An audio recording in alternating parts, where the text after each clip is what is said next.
صبح ہوئی تو موسیٰ علیہ السلام ہارون علیہ السلام کو اپنی امرا لے کر فرعون کے دربار کی طرف روانہ ہوئے۔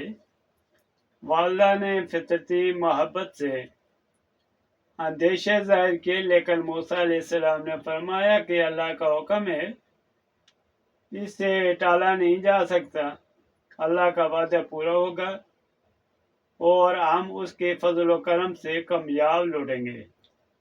یہ کہہ کر دونوں فرعون کے دربار میں پہنچ گئے اور بے خوف و خطر فرعون کو بتایا کہ مجھے اللہ نے نبی بنا کر بھیجا ہے تاکہ میں تمہیں حق بات بتا سکوں۔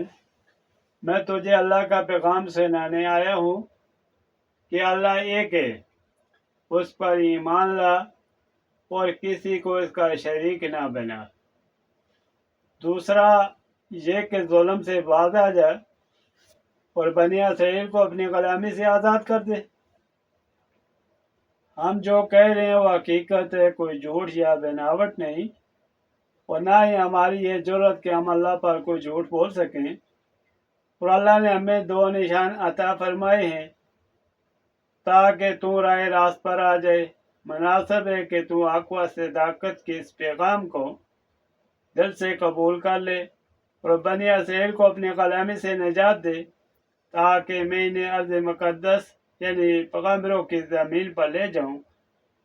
اللہ تعالیٰ نے فرمایا، جس کا یہ ترجمہ مفہوم ہے، اور موسیٰ نے کہا، اے فرعون، میں جہانوں کے رب کی طرف سے بھیجا ہوا الچی ہوں، میرے لیے کسی طرح زیبا نہیں کہ اللہ پر حق اور سچ کے علاوہ کچھ اور کہوں۔